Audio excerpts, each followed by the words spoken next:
Imagine this. You've just wrapped up your sales kickoff and your team is not only excited, but they're laser focused and motivated, and they're ready now to tackle the year ahead. But what if I told you that most sales kickoffs miss a very critical element that makes this kind of impact possible? In today's video, we're going to dive into what it takes to create a killer sales kickoff that will not only energize your team, but also drive results from day one. Are you ready to crush it? Let's get started. I'm absolutely thrilled today to welcome an old colleague and friend of mine called Brian Lall. Now, Brian is a true expert in sales enablement, let me tell you. He has helped countless organizations create sales kickoffs that go beyond that typical presentation and slideshow. Quite the entertainer Brian is himself as well. He's taken center stage many a times. Brian has worked with top sales teams across the globe to craft events that inspire, motivate, and, lay that groundwork for that continuation of a successful year. So with years of experience in sales strategy and team development, Brian brings unparalleled insight into what really makes a sales kickoff truly, truly impactful. So welcome back to our viewers and subscribers. And if you're new, thank you for being here. In this conversation, we're going to break down the essential elements for a killer sales kickoff. So from building that excitement, aligning the team's goals, to making, the momentum last as long as it can after the event. So once again, like, subscribe, and comment, join the conversation so we can continue to bring you some of these experts to talk all about the things that you're listening to. I'm Maria White, co-founder of Good Morning Enablement and also CEO of Enablement Dojo. You know what? If you want to kick off, the year on the right foot and ensure your team's success, stay tuned and let's talk to Brian. Brian, welcome. Thank you so much for being here. Thank you, Maria. It's really, really great to be here. And what a fantastic introduction. The best I've ever had, I think. That was awesome. Well, look, let's get into it. Just from a very, insightful perspective, you've done many, many, many sales kickoffs. What are your general thoughts on sales kickoffs, holistically? Yeah, you're right. I've done probably 25 sales kickoffs in my tech career. I always joke and say I started when I was 5. I was a child prodigy. But the whole idea of a sales kickoff, it tends to divide the team in some ways. Some sales teams, some sales folks see them as really a really valuable event that sets them up for success for the year. Others, have been to kickoffs and, they kind of, maybe they're a little bit jaded. They start to see them as a little bit of a waste of time. But it really depends on the kickoff and how you design it and how you build it.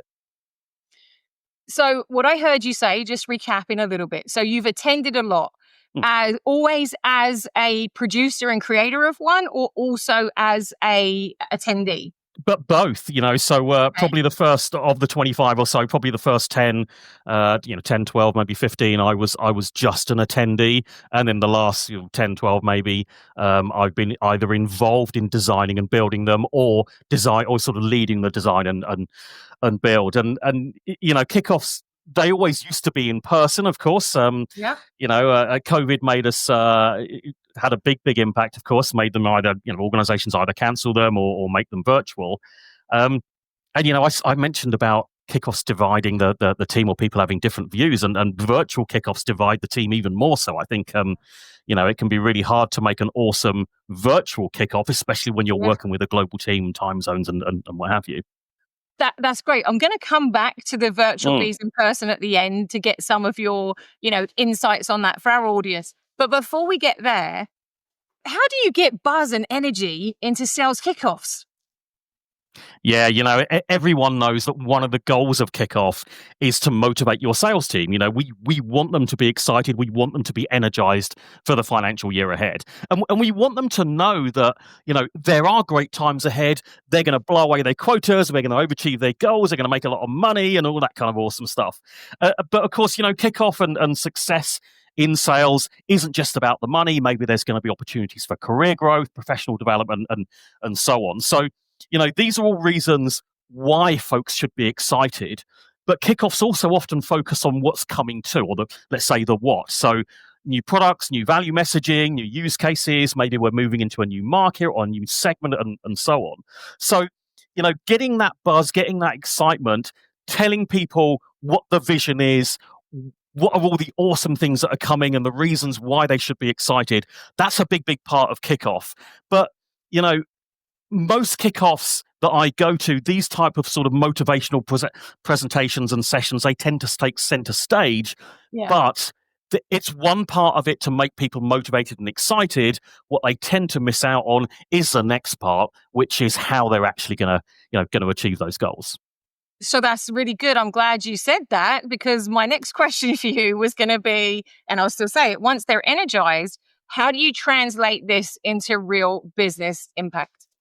Yeah, and as I said, most kickoffs tend to focus solely on motivating their teams and getting people excited and energized. But the why and the what aren't enough. We need to be giving folks the how they're going to be mega successful this year. So, I'm always astounded when I attend an organization's kickoff, either myself as an attendee or as a consultant or an advisor, and there aren't any enablement sessions. Maria, this is a prime opportunity. We've spent hundreds of thousands of dollars or even millions of dollars getting the sales team there. We've got them focused for 2, 3, 4 days, however long.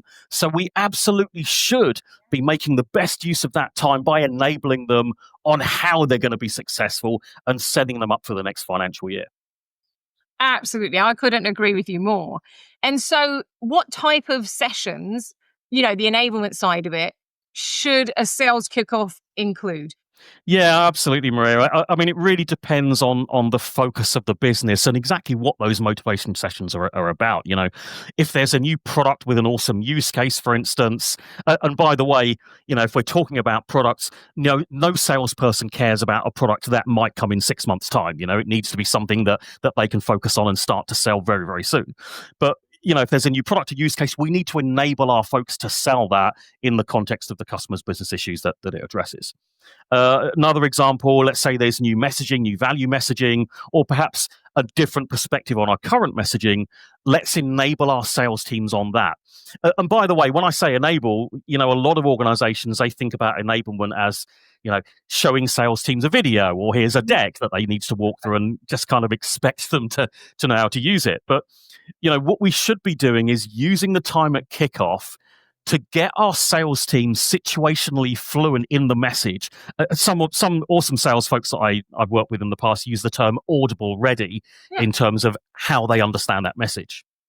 There's a salient point. I understand what you're referring to as an enablement professional as well. But let's tell our audience, what do you mean by situationally fluent and audible ready? Yeah, I suppose the best example of this, Maria, is let me ask you, what's your hobby? What do you love to do? Tell me something you're really passionate about. Oh, painting. Just doing painting. Yeah. Okay, brilliant. So if you and I were sat together having a drink, cup of coffee or whatever, and we were talking about painting, we were talking about art, we'd have a discussion. I'd ask you questions. I'd ask for your advice. You wouldn't have to think about it, right? You would just know. Yeah. Yeah. And so that's what I mean about being situationally fluent or being audible ready. It's about being so fluent and so understanding of the topic that we can just have a conversation about it without you needing to rely on slides and, documents and other things like that. Yeah, that's fantastic. And I hope, our listeners are getting what you're referring to there, because it's super powerful. That peer-to-peer learning, for example, is one of the most powerful takeaways you're ever going to get inside a training environment. So now teamwork during sales kickoff builds camaraderie, helps motivate the win mentality. So what about teamwork activities at sales kickoff? What are your thoughts? Yeah, no, absolutely. SKO is a fantastic place to build some great relationships with people that you often only work with virtually. One thing is you get to see people from the waist down, you get to see their trousers. But, it's, I am wearing trousers, by the way. But, it's also a great opportunity to meet people in the organization that you don't work with regularly. Maybe they're different sales teams, different verticals, geographies, and so on. And, Maria, I'm a great believer that every person, regardless of their, age or experience or background or any other facet, can learn something from every other person. And kickoff is the perfect time to facilitate that kind of sort of shared learning and sharing of experiences. Absolutely. And I'm just going to throw this in because I just had a memory come to mind. there was something that we did at a company together. It's a large automation company. And one of the things that you had orchestrated, which I thought was pretty genius, actually, if I do say so myself, Brian, it was very clever. And you had brought in a third party organization. And back in the day, this is what, like 2016, 2017, maybe? Right. It was a while ago. And even then I thought it was innovative. You had a third party company come in. I was brand new, so it was your bag 100%. And you bought the third party company and they had iPads on the table, which was very unusual for back in the day. And they had pre-orchestrated inside the iPad some of the questions, exercises, and things that they had to do. So it was fantastic. You separated all the teams into not just by the geographical location, but also then by was it SLED, was it finance, Right. All of that good stuff. What was incredibly genius about that, which people probably, and if you're doing it, congratulations. I still think to this day it's one of the best things I've seen, was the sales rep had to email themselves of their top 3 actions from that. Mm-hmm. And then the third party company emailed the manager, 2 weeks after that, 3 months, to include it in their coaching review to make sure they could go back over it. It was fantastic. So kudos to you, Brian. Just wanted to shout that out. If anyone else has that idea, wants to use that idea. But let me tell you, so that's some good things, right? That's an example of something that worked really well, got the effort and results and reward. What is your formula to success that people can learn from? Yeah, absolutely, Maria. So, these are my 3 M's of a world-class kickoff: motivating, mobilizing, and mixing. Collaborating is probably a better word than mixing, but I needed a third M for the alliteration. Otherwise it doesn't work. The way I kind of talk about this, you can use like a mission to Mars analogy. So motivating is, let's get folks excited about going to Mars and all the awesome things that are there. Mobilizing, that's the enablement side of things. So we need to give them the skills, the equipment, the spaceship. We need to teach them how to fly it, and also how to deal with things that might go wrong and adapt to the plan as needed. And then mixing or collaborating, that's really around, here's the team that you can rely on, both on the ground and in the ship, on the mission, that are going to help you to get there. And now we're ready. Now let's go and be successful. Let's head off to Mars. That's a fantastic analogy. When you said the 3 M's, I thought you were going to say Maria, but obviously. Well, they are the 3 M's. They're the other 3 M's as a key to enablement success, So thank you for that. That's a fantastic journey, into understanding how to architect a sales kickoff. So we've talked about the good and the great. What are some of the things to avoid when you're thinking about the design of a sales kickoff? Yeah, I've been to a good few where there have been some challenges, and we do the kickoff, and then 2 weeks after kickoff, everything that we learned, everything that we did, there's kind of been forgotten. So one thing is, don't make it all about the motivating. That's what a lot of organizations do. So of course it's great to get people energized, but that will soon fade if we don't give them the tools and the skills and the path and the teamwork and the relationships that actually shows them how to be successful. So it's not only about not doing the mobilizing, but also making the mixing side of things just team dinners and drinks parties and that kind of thing. And that's important. It's great to, let your hair down and have some fun with friends and colleagues. But the mixing side of things, the teamwork side of things, needs to be also about working together in a team, sharing ideas, collaborating together, and learning how to work together, as well as, learning how to have a few drinks and have dinner and have some fun together as well. So those are a couple. And then when I think about the sessions themselves, the kickoff sessions themselves, at an awful lot of kickoffs I've been to, every C-level exec wants to get up there and present. And that's great if they've got something valuable and important to say that's going to drive us towards our goals. Yeah. Talking about last year's successes, financials, and all that kind of stuff, it's awesome. You don't need to spend 50% of our dedicated kickoff time doing it. Other things that I've seen that we probably want to avoid, it's great to hear from the product team, from the CPO or the product marketing folks. Great to hear about the roadmap of what's coming. But as I said earlier, let's focus on the things that are coming soon that we can actually sell, not visions of something that might be here in sort of 6-12 months' time. And then the final thing I'll say is success stories. Sales folks love to hear from other sales folks about their successes, but what we don't want is an Oscar speech where we're thanking all and sundry. What we do want from those sales success stories is, the things that other folks can learn from. How did we overcome a particular challenge? How did we turn a competitor's champion into one of our own champions? How did we build strong alignment to the customer's business pain that led to a bigger, faster deal, and so on? So it's not just what they did, it's how they did it as well. That's fantastic. Great insight and tips there for them. And if they're following your model, they can kind of like go through that. So sales kickoffs, sometimes they yield results if you're measuring it. Sometimes they're exactly what you said. That was, in Brit speak, we would say that was a good hoorah. We had a hoorah. Because, you know what I mean? Like you went out and you had all of the input from the leaders, couple of training sessions.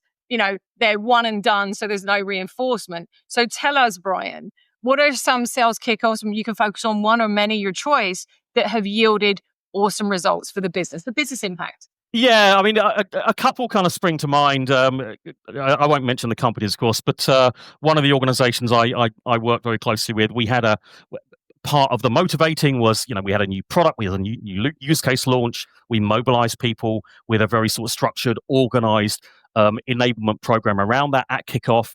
As it happens, the day after kickoff, everyone had flown home or traveled home. The day after kickoff, a customer success manager, an account exec pitched to an existing customer who was going to renew. So they weren't a churn risk, but they were looking at a 12-month renewal. So they pitched the new product, they pitched the new use case to that existing customer, and that led to a 36-month renewal and an upsell, which was worth $3 million in TCV. That's awesome. Another one I can just sort of springs to mind, very quick one kickoff with another organization.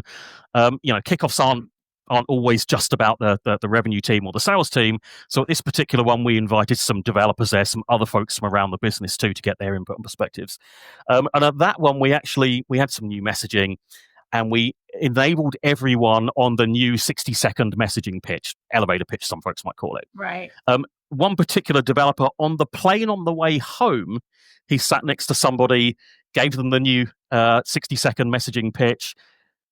Obviously, over the course of various other sort of conversations and communications, meetings and what have you, that led to a $1.2 million deal about 6 months later. So, and we made sure that developer got a bonus as well, by the way. That is absolutely fantastic. And it speaks very clearly that doing it immediately afterwards and continuing to practice that skill you just learned, even if it is how to have that conversation, upsell, cross-sell with an existing customer, is really important, or you'll start losing the confidence in having that conversation. All right, I promised everyone that we would get back to in-person and virtual. So the question I'm going to ask you is this. Everyone kind of understands the benefit of being in person. That's multifaceted. When you're in a virtual sales kickoff, how do you keep people engaged? That's my question. Yeah, and that is the real challenge. We have done some fantastic virtual kickoffs in the last few years. They do take a lot more thought. They do take a lot more management. And the trend does seem to be going back to being more in-person kickoffs, which is great because so many organizations are remote first. But, you can do an awesome virtual kickoff. I mean, some of the ideas that we've used in the past are, let's think about where our folks are around the world, firstly, and let's try to make sessions that are both relevant but also timely for people where they are around the world. And if that means, and by the way, I've done kickoffs where me and my team we worked for pretty much 48 hours. With I would sleep for a few hours and then get back up and host a session for Australia, and then someone else pick up something else. So where we're sort of rotating the hosting. So you've got to think about where your audience are and try to make it so that we're running sessions that are relevant to them at a time that works for them, even if you need to repeat them. So the agenda and the structure of the running order, I guess, is very important. But then in order to sort of make it engaging and fun and exciting and really get people motivated, there are some things that we can do there. I mean, you had mentioned one of the kickoffs that we did before, where we had the iPads on the table. Nowadays, of course, we've got more modern technology. There's a particular organization that I've worked with a number of times, where you have an app and you build gamification into that app, and group breakouts, sharing knowledge, also networking as well, where everyone has sort of a personal code, which they then from the app that you're on, you connect with a random other person who's using that app. You get to have a conversation with them about how we can work together, see what we can learn from each other, and then share your code. And then you earn points and you win prizes and all that kind of good stuff as well. But another thing that I've done, which works very well too, it costs some money, but it's still an awful lot cheaper than flying everyone together, which is, and it does take a lot of thought as well, which is, if you think about every session, every presentation that you're going to do during that virtual kickoff, and then you ask each presenter, or we sort of brainstorm ideas as to what physical thing can we send people that relates to that presentation. And then what we do, once we've got all those sort of ideas together, we buy those things, or we source those things, we put them all into a package, and then we ship that package to each individual person. And then what happens is each of those sort of particular elements are labeled in some way. So then folks are told, okay, when kickoff starts, open up your package. Session number 1, open up package number 1, and the thing that's in there relates directly to the presentation that's being given. And that helps folks just to feel engaged and feel more part of the presentation that they're attending, as opposed to just, watching someone talk. Absolutely. I couldn't agree more with your input and insights there, Brian. Well, listen, this has been amazing, and I'm sure that we could talk for many moons because there's a lot of tacit insight there that you can bring to the table. But what we've learned today is a successful kickoff is much more than just a motivational speech or a few flashy presentations. It's about setting the right tone, aligning your team with clear goals, and creating an experience that excites and empowers your salespeople and is lasting through the year. And thank you, Brian. You have shared incredible insights that will help us and others elevate their next sales kickoffs in a truly game-changing event. If you've enjoyed this video, don't forget to like it and share it, because maybe there's someone out there who really needs to hear what Brian is saying. So don't just start strong when you're doing a sales kickoff. Stay strong. Thank you again, Brian. See you next time. Thanks. Thanks, Maria.